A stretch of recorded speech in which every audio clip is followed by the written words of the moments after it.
L'avant-dernier, c'est le balcon, qui est toujours loué aujourd'hui avec des places assez bon marché, à 10 € la place, souvent attribuées à des étudiants.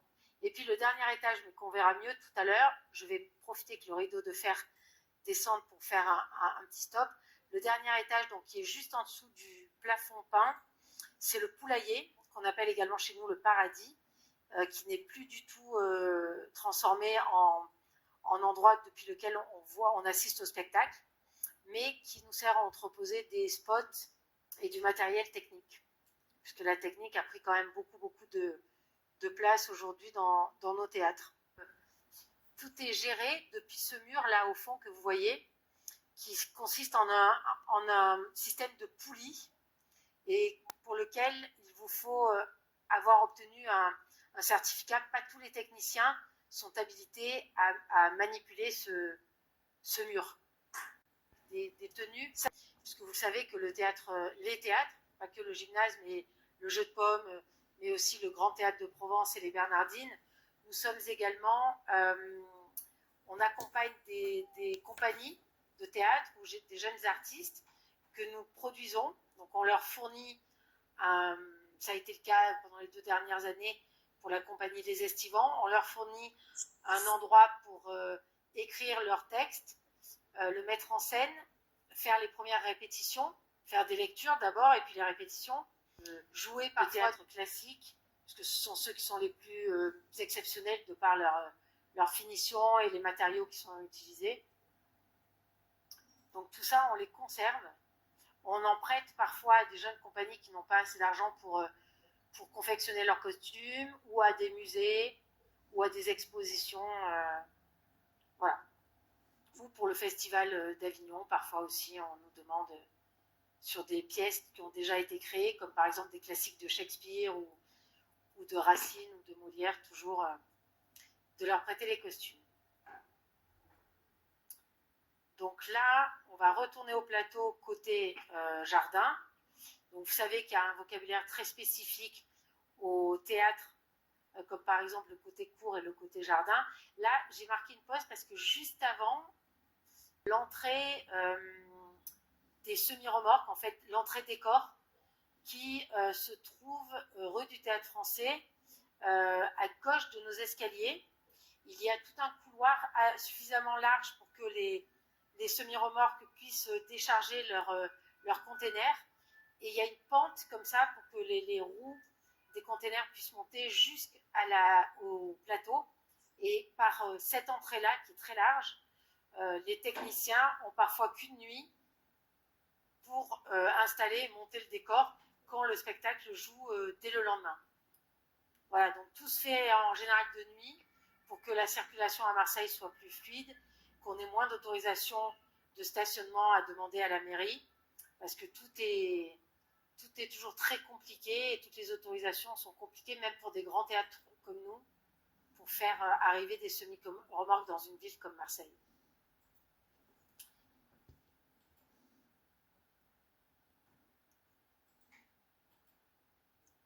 Donc là, on va se rendre dans les dessous de scène de mémoire. Non, c'est raté, on va monter.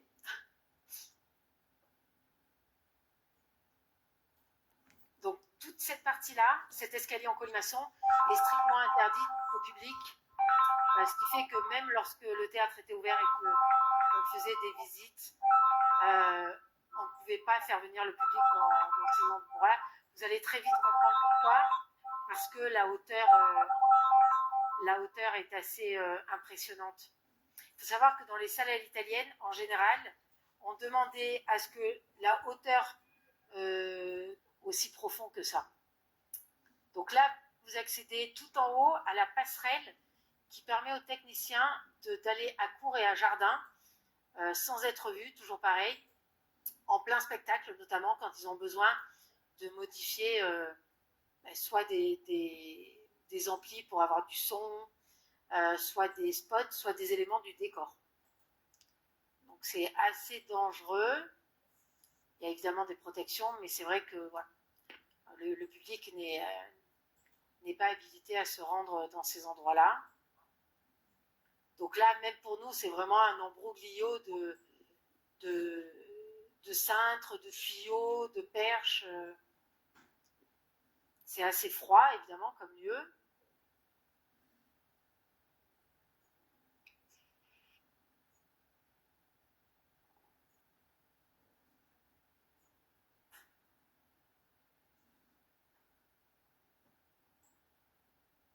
J'accélère un petit peu. Voilà, là, il y a un tableau qui est intéressant. C'est vraiment tous les éléments. Alors, pour moi, c'est du chinois. Ce sont les éléments que se notent les techniciens en mémo pour telle ou telle pièce. Donc, le tableau change pour chaque pièce et chaque représentation. Et ce sont des mémos d'installation. Et tout est paramétré à l'avance, tout est temporalisé. Ils savent exactement à quel moment ils doivent effectuer quelle action. Mais pour mémo, ils tiennent quand même un tableau de bord sous forme de journal comme ça, pour ne rien oublier. Voilà, donc nous, on n'y comprend pas grand-chose, mais eux maîtrisent parfaitement ce langage qui est quand même très spécifique à leur métier. Donc là, on continue l'avancée. À un moment donné, on va, je crois, me souvenir qu'on voit vraiment la hauteur, parce que je vous fais voir en bas.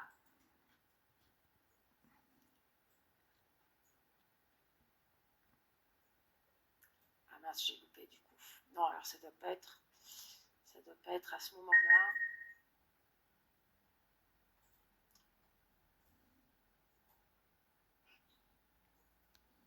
On est redescendu au niveau de l'accueil, du standard du soir, ce qu'on appelle le standard du soir.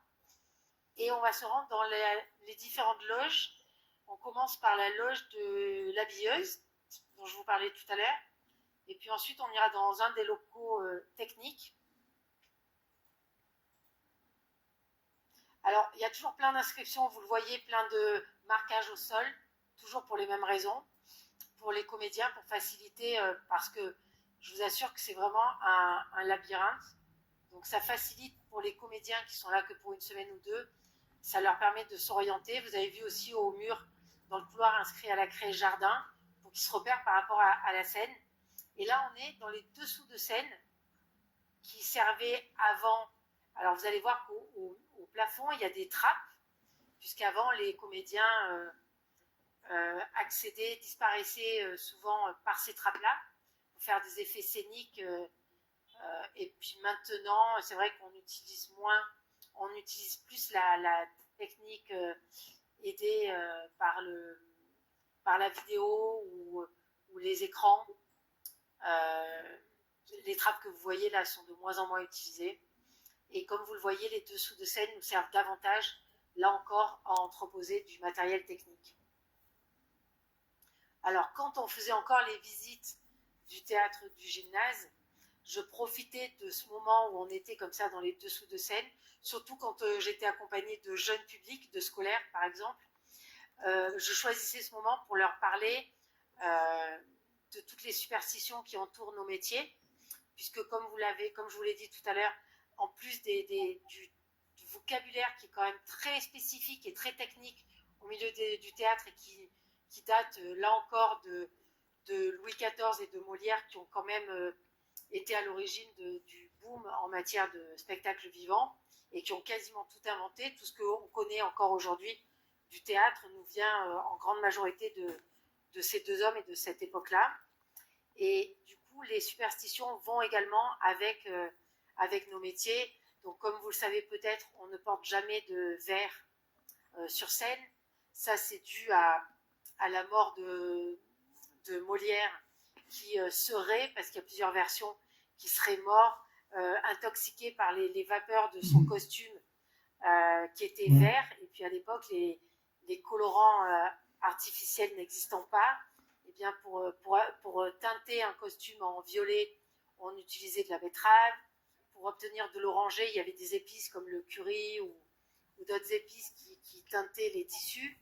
Et le vert était utilisé, enfin était rendu, le rendu du verre se faisait grâce au cyanure. Et donc on estime, on croit que à force de respirer les vapeurs de cyanure, Molière, qui était déjà malade, a fait un malaise qui a conduit à sa mort. On n'offre pas non plus d'œillet à une comédienne, parce qu'à l'époque, comme c'est encore le cas à la Comédie Française aujourd'hui, à l'époque où les comédiens étaient engagés pour toute l'année, pour jouer plusieurs spectacles dans la saison, le directeur du théâtre signifiait aux comédiennes qu'elle était reconduite la saison d'après en lui offrant un bouquet de roses, qui était là, déjà à l'époque la fleur noble, et la comédienne qui n'était pas reconduite, qui perdait du coup son travail, à elle on lui offrait une fleur moindre, qui coûtait moins cher, en l'occurrence un œillet. Donc depuis, on n'offre pas d'œillet à une comédienne ou à un comédien, c'est gage de mauvais sort, en fait. Voilà, il y en a plein d'autres. Je pourrais vous parler des cordes que vous avez vues près de notre mur de cintre. Dans le théâtre, normalement, on n'emploie pas ce terme parce que lorsque les compagnies, les troupes arrivaient dans des villes ou des villages, souvent ils jouaient sur la place du village, donc c'était du théâtre de très tôt. Ils montaient la scène, le décor, et du coup, pour faire ça, ils avaient besoin des gros bras dans les villes.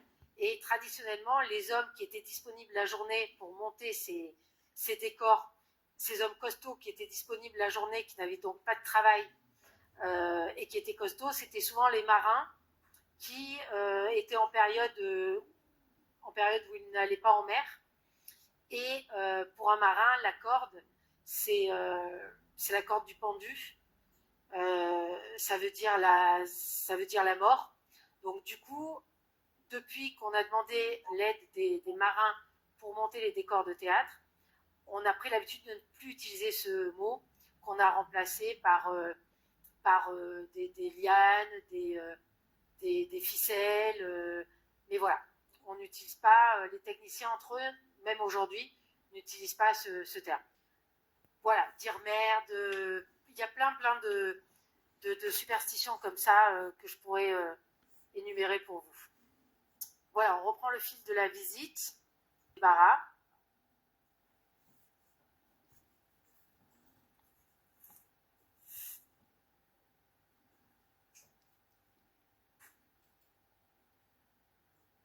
Dans le théâtre et dans le spectacle vivant, tout se garde. En fait, on ne jette quasiment rien parce qu'on se dit qu'il y aura toujours un moment donné où on aura besoin. Donc c'est vrai que, outre les bureaux et tous les métiers qui gravitent comme le mien autour du spectacle en lui-même, on a besoin d'énormément d'espace pour entreposer tout ce matériel. On conserve aussi par exemple tous les programmes de salle, toutes les brochures. On a un livre d'or avec les mots que nous écrivent les équipes artistiques. Vous avez compris qu'on conservait aussi les costumes. Enfin bon, on a du mal à se séparer des objets. Donc là, on emprunte à nouveau un petit couloir qui va nous mener du coup à la loge de notre habilleuse, en bas de ces marches d'escalier. Donc l'habilleuse, traditionnellement, en plus de confectionner les tenues de tous les comédiens et comédiennes de tous les spectacles que nous produisons, elle s'occupe de laver et d'entretenir les costumes des comédiens qui jouent pendant plusieurs journées dans nos théâtres, de les amidonner, les repasser et de les mettre sous housse pour que tous les soirs, à leur arrivée dans leur loge, les comédiens aient leur tenue impeccable. Et puis parfois, il faut réparer un petit bouton qui tombe, ajuster une taille un peu plus fine pour une comédienne qui a perdu du poids, ou au contraire, relâcher un peu les coutures pour un comédien qui aurait pris un peu d'embonpoint. Donc voilà, là c'était traditionnellement tout la loge avec le mannequin Stockman qui est essentiel à nos métiers. Là encore des exemples de costumes qui ont été confectionnés par Rachida. Alors ça pouvait prendre des semaines et des semaines. Et elle s'occupait également de mettre des cadeaux d'accueil dans les loges des artistes. Ça allait de ça va toujours, hein, parce que c'est maintenant quelqu'un d'autre qui le fait, mais on continue à le faire évidemment, de choses à grignoter, de boissons chaudes et froides, mais aussi de serviettes, de toilettes avec une petite broderie des théâtres dessus. Voilà. Ça peut être des demandes bien spécifiques aussi des compagnies ou des agents de stars ou de comédiens. Et là, on va rentrer dans le local technique de notre technicienne des lumières, avec tous ces rouleaux qui, en fait, à l'intérieur, sont composés d'espèces de feuilles de plastique qu'on appelle des gélatines et qui sont positionnées sur les spots de lumière pour créer un effet, une couleur déjà, ou un effet lumineux. Par exemple, si vous voulez que ce soit un peu opaque au centre et plus lumineux autour, c'est grâce à ce matériau qu'ils vont pouvoir donner le rendu escompté. Et là, sur votre gauche, vous voyez des exemples du coup de ces feuilles de gélatine qui sont utilisées avec tout un panel de couleurs, un peu comme le Pantone, un peu comme le nuancier Pantone. Voilà, souvent les gens croient qu'en fait on met des ampoules de couleurs, ça arrive, mais la majorité du temps, les ampoules restent blanches ou jaunes et on applique ce filtre devant. Là, vous avez une photo que j'avais prise lors d'une soirée qu'on avait faite au théâtre du gymnase, après la fermeture, une soirée du personnel, où on avait voulu ce rendu fuchsia et rouge. Voilà, on se rend ensuite au premier étage où on a des loges qui ont été rénovées il y a une dizaine d'années à l'aide d'un de nos je cherche les mots, à l'aide de la CGM-CMA qui est un donateur assez important pour nos théâtres et qui nous a permis financièrement de refaire ces loges. Donc là, c'est une loge pour un artiste. Donc vous voyez, il y a un petit coin salon, il y a une coiffeuse pour se maquiller, se coiffer. Et puis là, vous avez une douche à l'italienne avec des produits d'accueil. Donc pour nous ici, c'est l'Occitane qui fournit les produits d'accueil.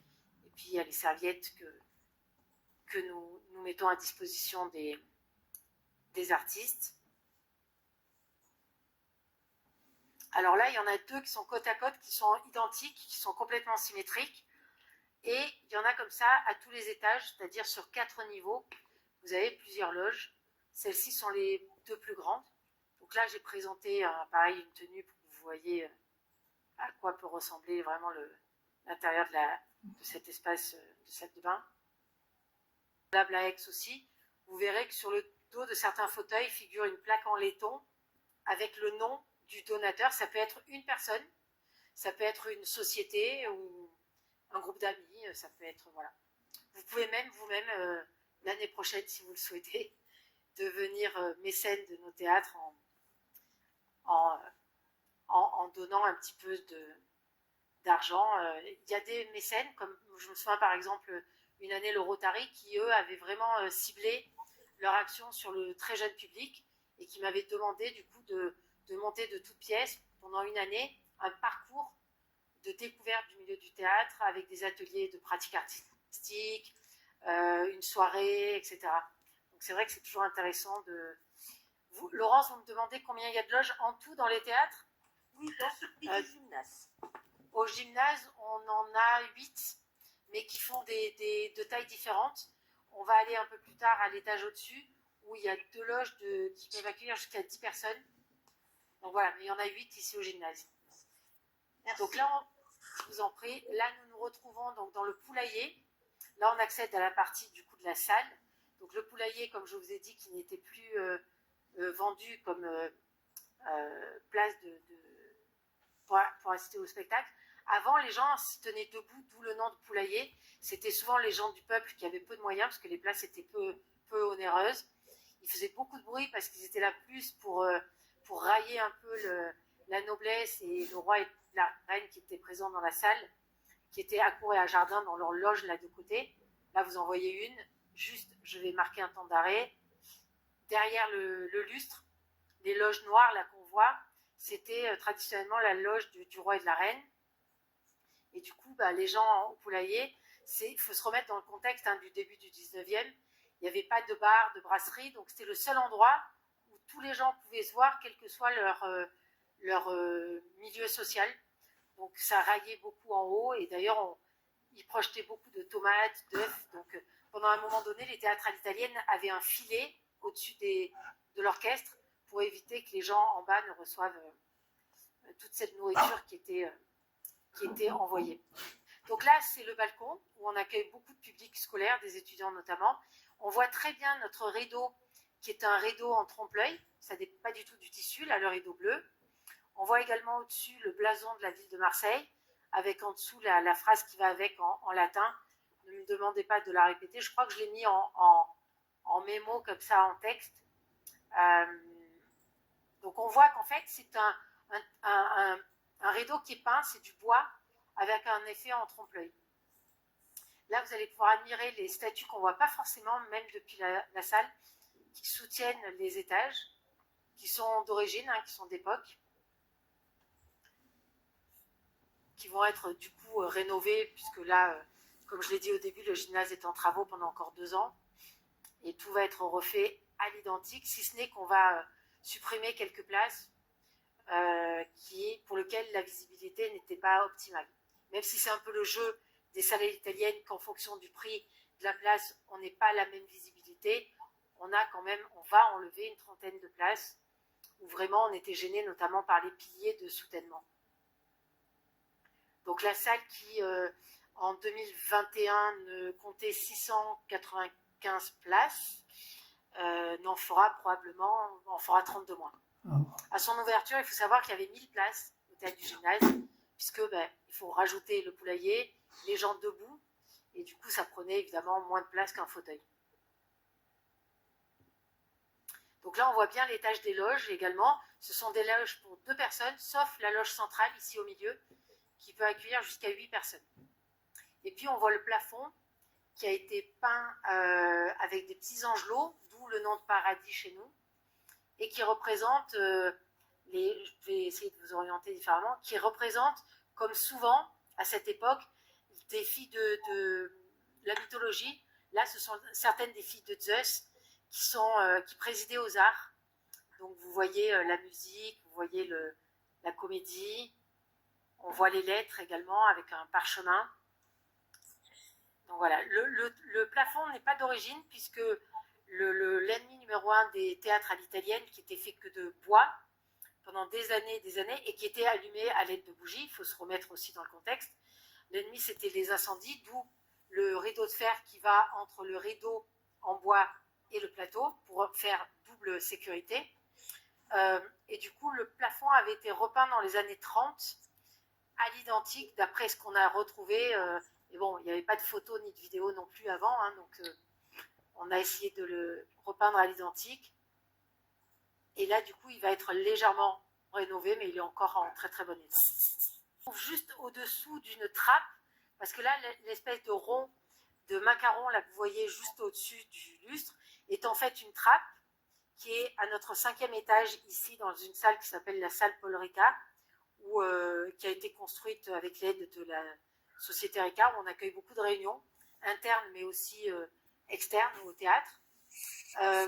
Et on a une trappe comme ça qu'on ouvre, qui fait environ 1 mètre sur 1 mètre, et qui nous permet, avec un système de poulies, 1 fois par an en moyenne, de descendre le lustre à la hauteur du plancher, c'est-à-dire de l'orchestre, pour soit changer les ampoules, soit nettoyer toutes les pampilles. Il faut savoir qu'il y a des centaines et des centaines de pampilles de cristal qu'on nettoie une par une de manière très délicate. Et le lustre pèse des centaines de kilos, et du coup la manipulation est très très fébrile et fragile. On l'a vu depuis du coup le balcon, qui est quand même impressionnante, et par l'éloignement de la scène, et par la hauteur du coup au-dessus de la scène.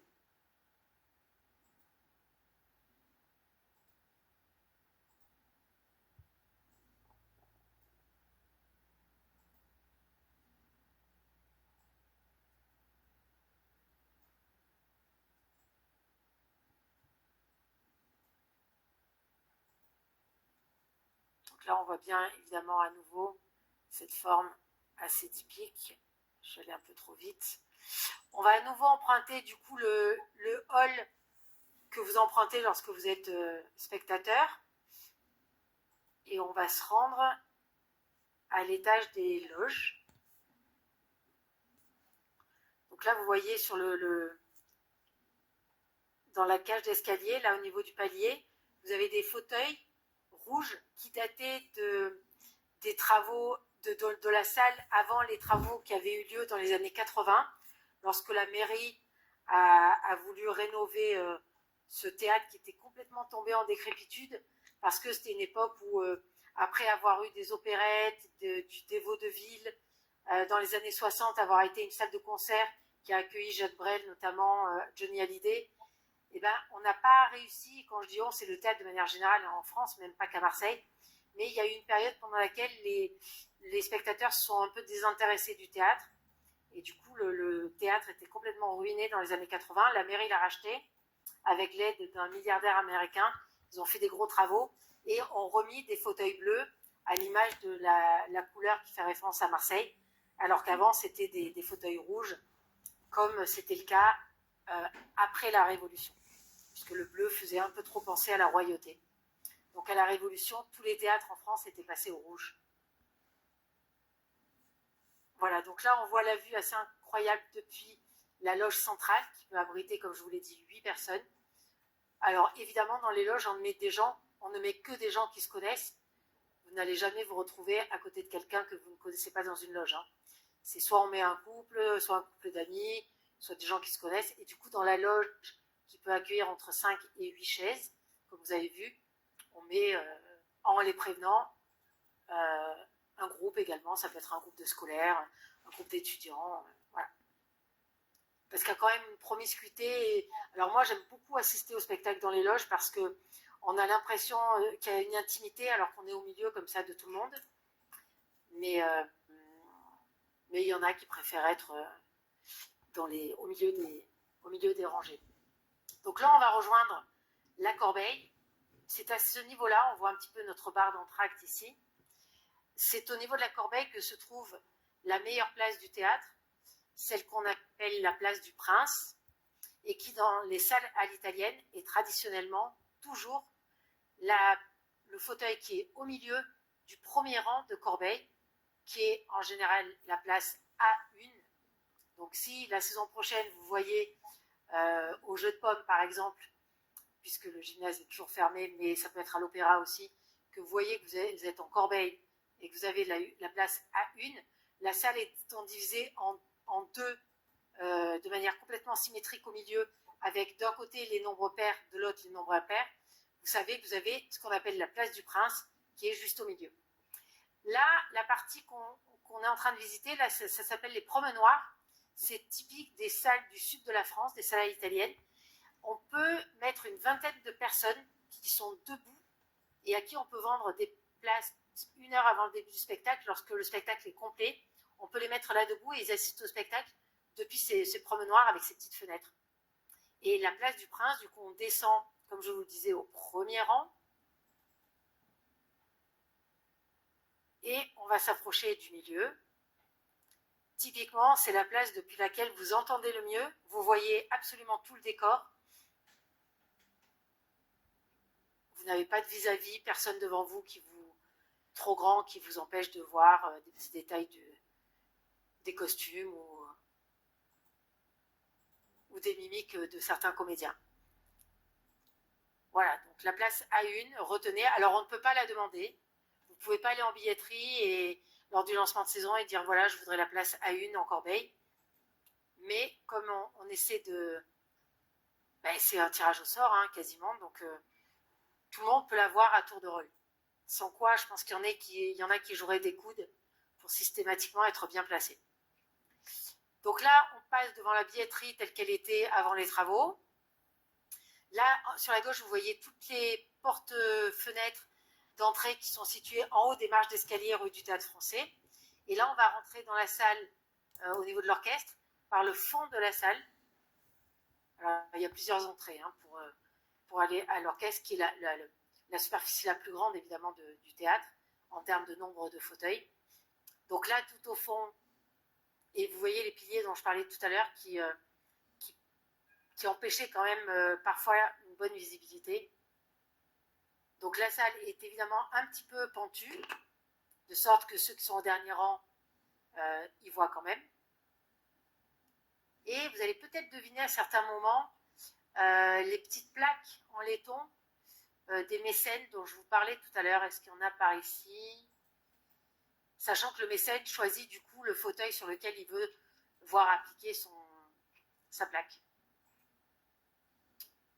Donc là, il y a une sortie qui sert également d'entrée d'ailleurs, sur le côté, un jardin, et puis là on rejoint le hall d'entrée.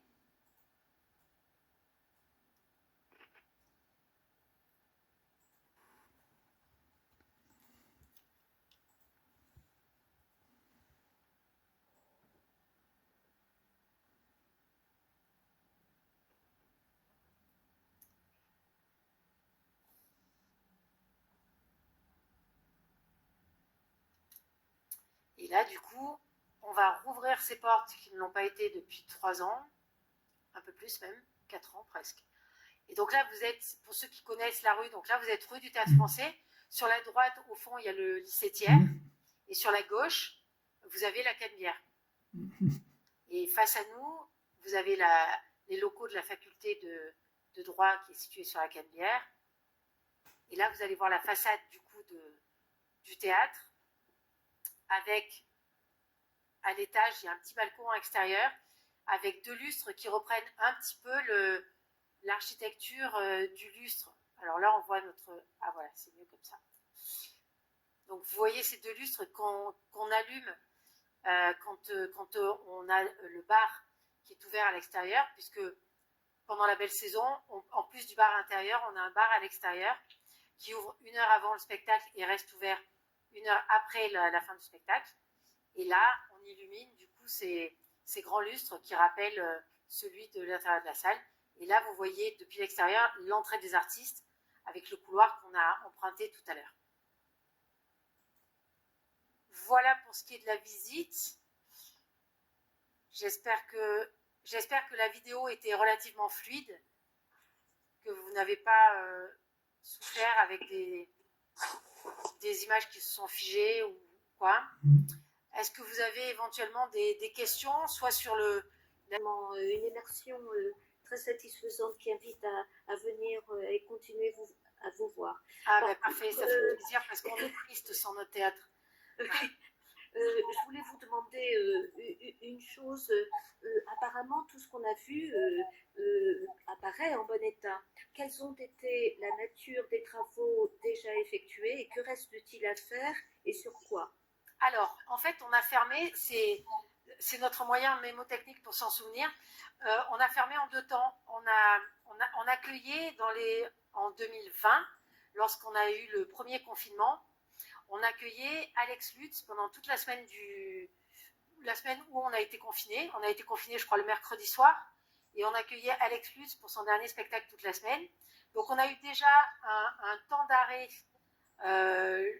2 jours avant le confinement, puisque tous les ans, notre directeur Dominique Bluzet, en plus des contrôles techniques qui nous étaient imposés par la mairie, puisque les murs appartiennent à la mairie, mais notre directeur faisait faire avec notre personnel technique, régulièrement, comme c'était une vieille dame, hein, vous l'avez compris, qui date de 1804, on faisait, nous, des tests dans les étages qui, quand même, accueillent beaucoup de public, et sur les piliers, et on faisait venir des architectes tous les ans pour vérifier que tout soit en ordre.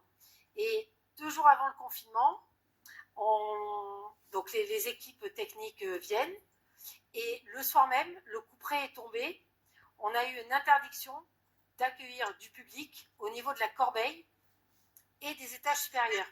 Ce qui veut dire que la salle qui comptait 695 places avec tous les étages, d'un coup d'un seul, en une nuit, était réduite à environ 300 places. C'est-à-dire que l'orchestre. Et là, on avait une semaine avec ce spectacle d'Alex Lutz qui était complète.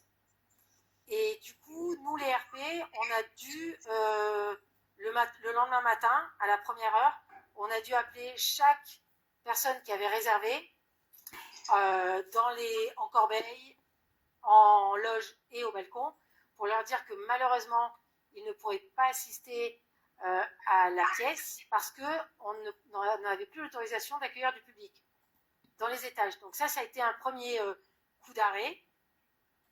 On a eu une mise en sécurité en fait obligatoire.